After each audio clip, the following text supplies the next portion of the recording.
Welcome, viewers and subscribers. Welcome back to the channel and welcome back to another video. So, as you can see in the title of this video, I'm going to talk about land crisis in Jamaica. And the reason why I'm doing this topic, if you have watched my last video, I've spoken about land titles on land issues in Jamaica and giving people the reasons why not to go ahead and do any development on land that is not registered under their name. So this video is somewhat of a follow-up to that video. And the reason why I've been so passionate about this topic, there are a lot of people who I know that is having this problem, including myself, right? So I'm going to give you a little background in terms of what I am experiencing where this issue is concerned. So before I really get into the meat of the matter, I just want to put it out there that in the event that you are purchasing a piece of land, it is best to have your children or the person who you wish to inherit that land on the title. And later on in the video, I'm going to give you the reason for that. So, in terms of the situation that I'm experiencing, um, I have a piece of land that my father has died and leave, right? But there is no will to pass it down to me or my siblings. So I was going through the courts of trying to get the title in my name so that I can carry out whatever development I want on that piece of land. However, as I have stated in my last video, that it is a very tedious process, and to me, it is also embarrassing. And embarrassing to the fact that I have to run around getting people or getting some of my relatives to sign written affidavit testifying that my father is indeed my father because there wasn't a will that was left for that property. So, having gotten three affidavits of my family testifying that my father is indeed my father, when I get the lawyer involved, pay the retainer fee, and we have convened one court hearing. So the judge was like, you know what I mean, since my father did have a wife, well, when they asked me about the my father's wife, I said, listen, she we don't know how we don't have any whereabouts in terms of our location right now. And this was a marriage that was dissolved for over 30 years. So the judge was saying that we need to get in touch with my father's wife, right? And that is over 30 years ago. We do not know the whereabouts of my father's wife. And in addition to that, they're asking me to provide written signed affidavit from three family members from my father's side. So my father was a person like this. He was not a family oriented person. So as a result, he wasn't in touch with his side of the family while he was alive. So as a result, we didn't know much about his side of his family. So I was the one in charge looking about this. I didn't know who to turn to on my father's side to get an affidavit stating that he's my father and they know this so I can present it to the courts. And that is why I'm saying to you that if you are pursuing this and you foresee any difficulty, sometimes, you know what I mean, it's best to just leave it alone, because you're gonna find yourself chasing after people, getting written affidavits, and you know our people already. When it comes to court and legal business, most people in Jamaica, we are not keen on that. We are not a people that, you know, used to these court settings. You know what I mean? We we often terms those things as Babylon system. So, as I said to you before, we presented the case into the court, but somehow it fell through because I didn't have enough evidence on my father's side to show the court that yes, people on my father's side can attest to the fact that yes, he's my father. And in addition, they want us to get a written affidavit from my father's wife, which me per se, I didn't know how to locate this lady. I've never seen her since my father dies, and that was probably in the early 90s or late 80s. Somewhere in 1989 to 1990 to 1991, thereabout. So the reason, again, why I'm putting these things at the on the table, I'm saying it is not good for you to be looking after the property, paying the taxes, and in the end, you cannot have enough evidence to present to the court to get the property in your name. So, as I've mentioned to you before, that paying the taxes for any property does not give you automatic ownership. Anybody can pay any taxes for any land. The the tax office is not going to refuse the taxes based on who is paying the taxes. They are they're going to readily accept those money because they want it to go into the government coffers so that the government can provide street lights, fix roads, and other infrastructure. So they are willing to take the taxes for just about anyone. So anybody can pay taxes for any property. Therefore, since I couldn't pursue the title in the court through the normal process of having written affidavit both on my mother's side and my father's side, I didn't have enough evidence to present to the court.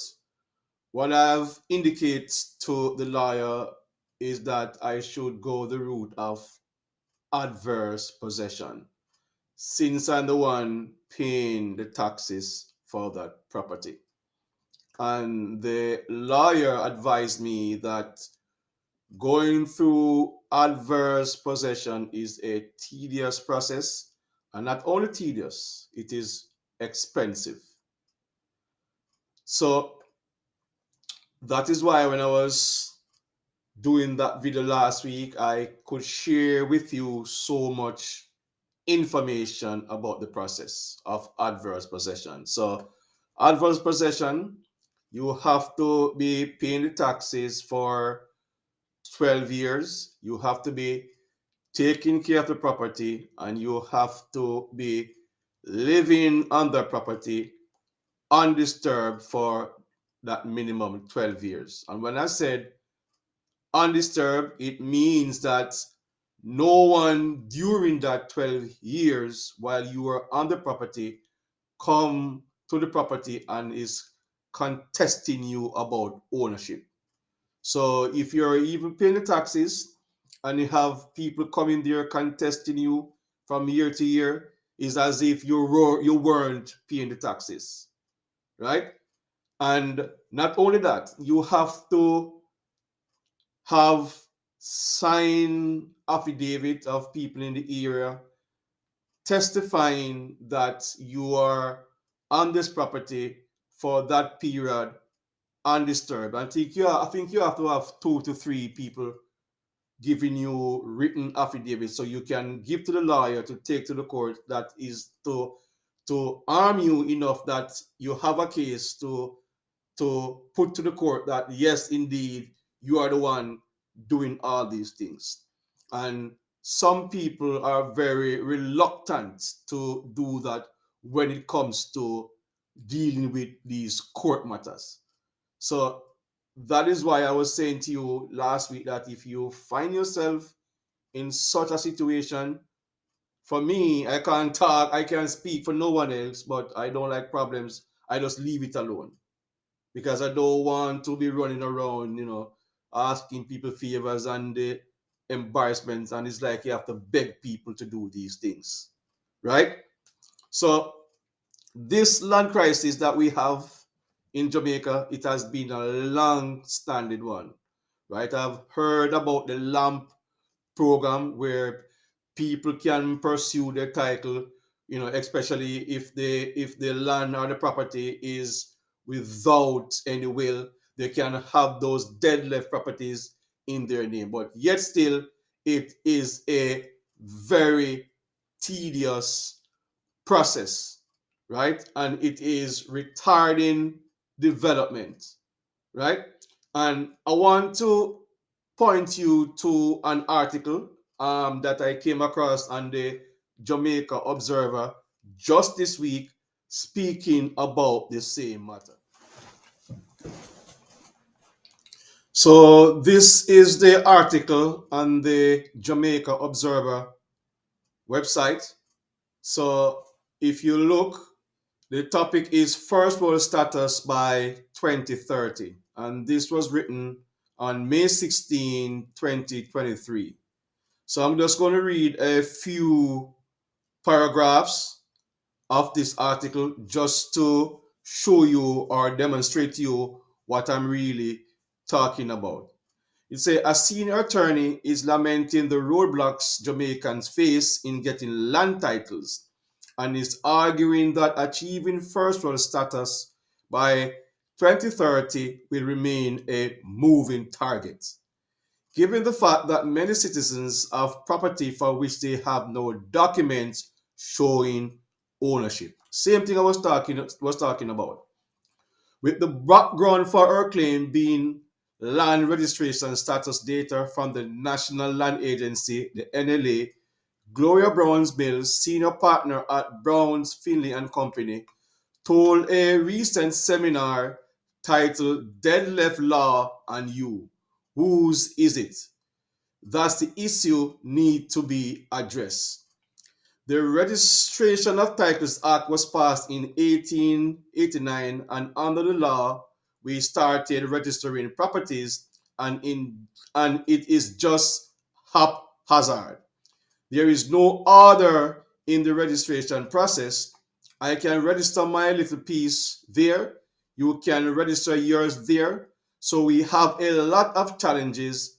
Browns Mills told the audience at the seminar put on by the Legal Aid Clinic at the Bethel Baptist Church in St. Andrew.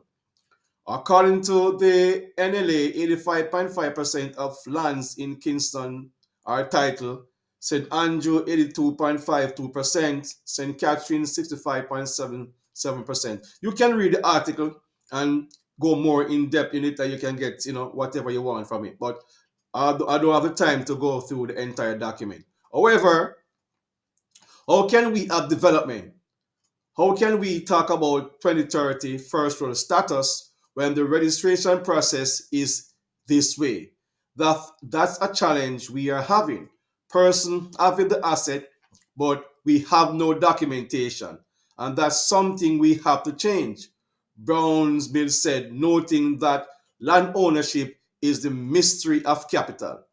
The attorney, in the meantime, argued that the process Jamaicans have to go through to get their properties title is a relic of the colonial past and is made cumbersome by design. So same thing I'm talking about. But I'm gonna go down to the last paragraph and let you see exactly what I was talking about when we are talking about, especially when you in regards to paying the taxes. I don't know how I am going to get it in the heads of Jamaicans, that paying the taxes can't make you own land. Let me read that again. I don't know how I am going to get it in the heads of Jamaicans that paying the taxes can't make you own lands. You pay the taxes every year, but I am living on the land. You have your house, you lock it up and pay the taxes every year, and I break into it and live in it.